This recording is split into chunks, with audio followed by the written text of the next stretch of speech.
Yo, what's up, guys? This week we're going to be breaking down Dana White Contender Series Week 8. But first I want to go back, talk a little bit about last week's Contender Series, how we did on that. And we did very well on that. We actually went 5-0. We hit all 5 of our picks. And, we actually cashed on another big underdog, with the big heavyweight cash in Mays, So that was a great pick, great night of fights. We won the Parlay of the Week again for the Dana White Contender Series in Week 7. Roosevelt Roberts got it done against Garrett Gross. Ian Heinisch got the job done as the most confident pick against Justin Sumter. And then Jordan Griffin got it done as well, so it was a good night. And Juan Adams also got it done. I thought he was pretty impressive. He's a big guy. But, overall, I thought it was a good night of fights for the Dana White Contender Series. But we're going to be moving on to Dana White Contender Series Week 8. And tomorrow I'm going to be putting out a breakdown video, just a recap of last week's event. So be on the lookout for that as well. But for the first fight of the night for this card, it's Alex Gilbert against Marty Coffin, J.R. Coffin. And, both these guys are major league grapplers. But, Alex Gilbert is an experienced competitor. He's fought big organizations, such as ACB, RFA. And he's 11-1, so he's a well-rounded guy. His stand-up kind of reminds me of Nick Hine. He's a tad robotic, has a good jab, good overhand right. He possesses power. He likes to brawl. He'll walk his opponents down, heavy pressure on the feet. Doesn't move his head, and he does a lot of one-shot done combinations on the feet. He does set his doubles up very well by faking the overhand right. Very good top game. Does a great job getting that front headlock position, attacking with darces, anacondas. Does a good job scrambling to the back. He has fantastic cardio as well. That's probably his best attribute along with his grappling. He has a good chin, ability to take shots, keep coming forward. And he's never been finished, and his one loss was a questionable decision loss. And he has 8 finishes and 11 wins, and he's definitely fought the higher level competition. And for J.R. Coffin, he's another strong grappler with decent boxing. And this is an evenly matched fight in my opinion. Coffin's going to be the more powerful, explosive guy, but definitely not as experienced. Coffin has really improved his boxing and has even some pro boxing fights recently to sharpen his skills. Nice jab, good one too, big power. And he's going to be the guy with the more diverse punching combinations in this fight, and he has the more power in my opinion. He has a strong leg kick, he's a good wrestler, strong blast double legs, and I think he'll be the bigger, stronger wrestler in this matchup as well. He isn't as dangerous on the floor, and I believe he should use wrestling in reverse because Alex Gilbert does have very good jiu-jitsu, very tricky chokes, and he could get caught there. But I think he needs to be careful, like I said, about getting caught in the guillotine. But if he comes in shape, good cardio, he's undefeated as well. He has 4 finishes, and in my opinion, this is going to be lined pretty heavily for Alex Gilbert. But I think it should be like a pick-em, man. I think these guys are pretty similar. And because of that, I'm going to go with J.R. Coffin, Marty Coffin, to get it done. I'm going to say he wins via decision in that fight. And I'm going to go with J.R. Coffin. But I do think if there were to be a finish, it would be more likely to be Alex Gilbert, and the submission would be the finish in my opinion. And up next we have Bobby Moffett to fight Jacob Kilburn. And, the LFA guys have really been tearing it up here in Dana White Contender Series. LFA is a very good breeding ground for young prospects, so it makes sense that they'd come out here and, blitz these other local guys. But Jacob Kilburn looks to be very raw. He's super aggressive. He'll throw wild punches, hard wide hooks, wild spinning kicks. Isn't a great athlete, and he's slow on the feet. Guys can overwhelm him with long combos. And I don't like the way he defends on the feet. He shells up, backs up. He kind of just makes himself a sitting duck. He has a good overhand right. He has big power on it. I've seen him KO guys with one punch. He's a grappler. He'll go for double legs on top. I've seen him get caught in a deep armbar and a triangle, but he was able to stay calm, get out. Decent top control, good top, good ground and pound. He does a good job of getting to the back. He's young in his career. He's just 4-1 with 3 finishes, and his one loss is via submission. And for Bobby Moffett, he's a wrestler with very good jiu-jitsu. Doesn't have great striking, but he's steadily improved his striking. He's working a lot of movement, a lot of lateral movement, a lot of fakes and fades, tries to close the distance with his hands. He has some pretty good power in his right hand, but he has good takedowns when he can get inside. And when he gets on top, he's great. Great mount, both type of arm triangles, guillotines, mounted triangles. He's an IBJJF jiu-jitsu competitor. He has good cardio, solid chin as well, and he's a very experienced guy. He's lost to some great guys. He's fought Ione Barcelos, who we just recently saw beat Kurt Holloway in the UFC. Another very flashy striker in Than Lee. And Moffett should be able to get this fight to the ground early, just dominate the fight, get the submission in round 1. I think Kilburn isn't ready for this level of competition, and Moffett's, fought a lot of very good guys. And up next we have Joseph Lowry against Devontae Smith. And, it was kind of hard for me to find recent footage of Joe Lowry, but he looks like a boxer wrestler, good head movement, decent hands in the pocket. He'll come over the top with the overhand right hand, good check left hook, good uppercut, good power. He's finished 3 of his last 4 wins by KO, TKO. Decent head and body kicks, and it looked as if he was improving his kicks, and I couldn't find his recent fights, so maybe he has a lot better kicks now. He can get hit clean coming forward. He has a good chin, though. He keeps heavy pressure, keeps the grind on you. Solid double legs. Does a good job of getting dominant positions, raining down shots. People seem like they can get up from bottom off of him, though, especially against the cage. But he stays on him, can grind against the cage, work his knees, dirty boxing. He's undefeated. He's 7-0 as a pro, 6-0 as an amateur, so he has a lot of experience. 5 finishes in his 7 pro wins. Looks like a decent athlete, but nothing special. And this is going to be his first fight that's not on the East Coast. And he's had some decent wins on his record, but this is going to be his toughest opponent to date, in my opinion. And Devontae Smith is a great athlete, good striker. He's had problems in the past with gas tank issues, most particularly when he fought John Gunther. But he changed his camp out to Factory X in Denver, so he's training at altitude, training with Ian Heinisch, some good guys up there at Factory X. So that's making me a little bit intrigued by this matchup. And this is also his first time being a full-time fighter. He quit his job. He's out there working full-time. So should see some massive improvements for Devontae Smith. And he's a well-rounded fighter, but mainly a striker. Fast hand speed, uses reach well, he'll throw long punches. 76-inch reach, he'll have a 4-inch reach advantage in this matchup. He has a good straight right hand, a nice jab, big power with his shots. Great Muay Thai clinch knees, he'll grab the head, throw the knee very quickly.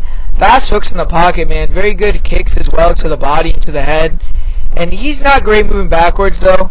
Needs space to get his game off. And if you can pressure him back uncomfortable at times, make him uncomfortable, he will freeze up, and I don't really like to see that. Makes him very easy to get taken down.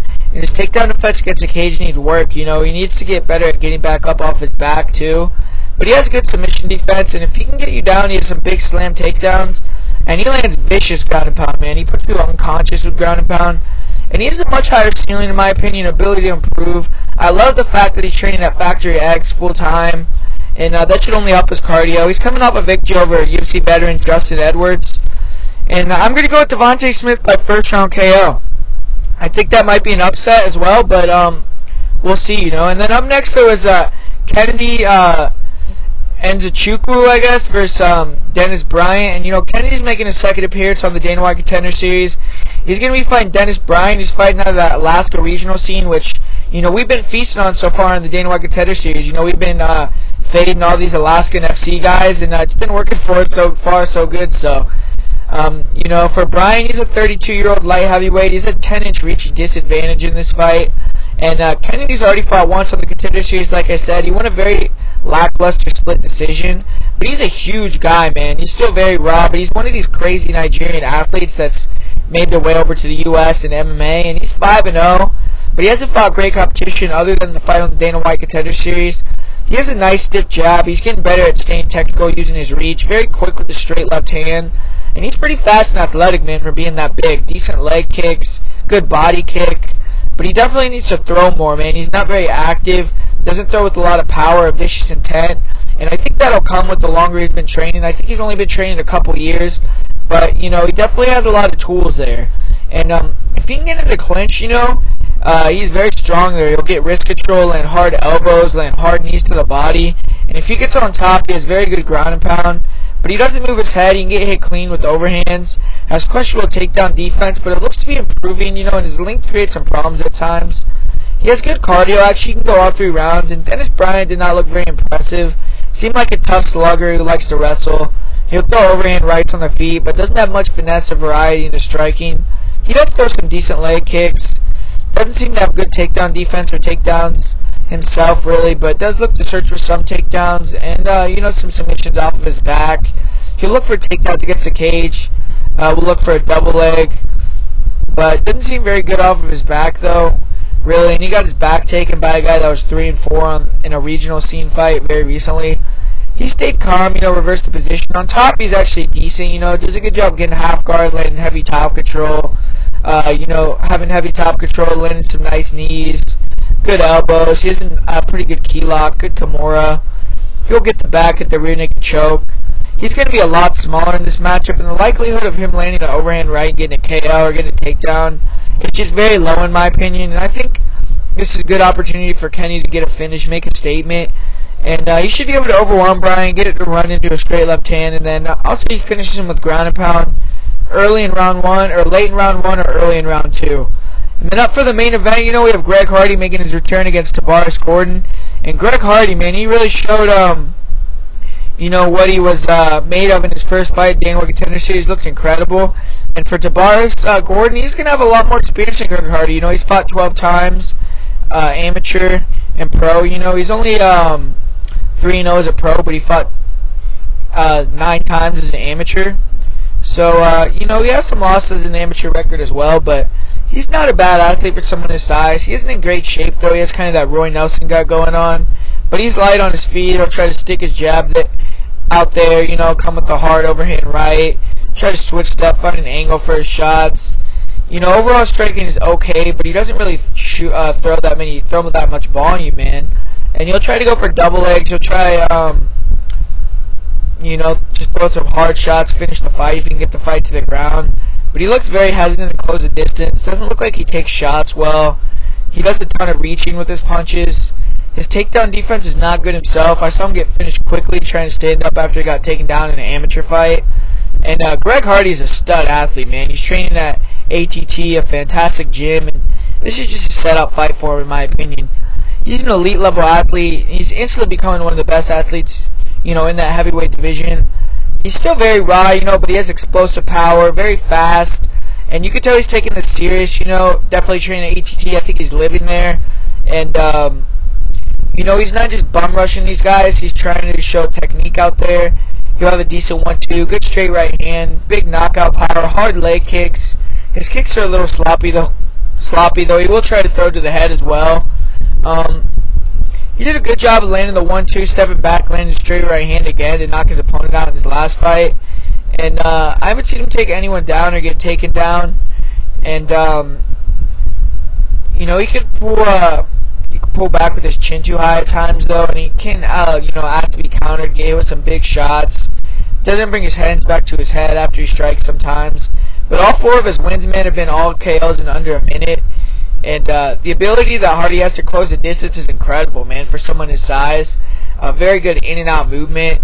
And, that right hook that he had, or that left hook, I don't really remember if it was a right or a left hook, but that hook that he had to finish that fight in his last fight was incredibly impressive off that combination. And, he's just incredibly dangerous, man. I think he honestly might be a top 15 guy right now already. And, he's still extremely young in his career, so I'm going to go with Greg Hardy to get the win there, and, I'm extremely confident in that pick, to be honest with you, and Greg Hardy is going to be my most confident pick of the night. But if I were to have to give you guys a parlay of the week, I would say to go with Bobby Moffett, Kennedy, and Greg Hardy, and I think Devontae Smith might be a dog, man, and I think he would be a good dog, and Marty Coffran as well could come out and be a underdog as well. I see on Tapology that a lot of people are picking them to win this matchup, so I'm leaning the other way on those fights. So if you want to take a risk, bet those fights as well.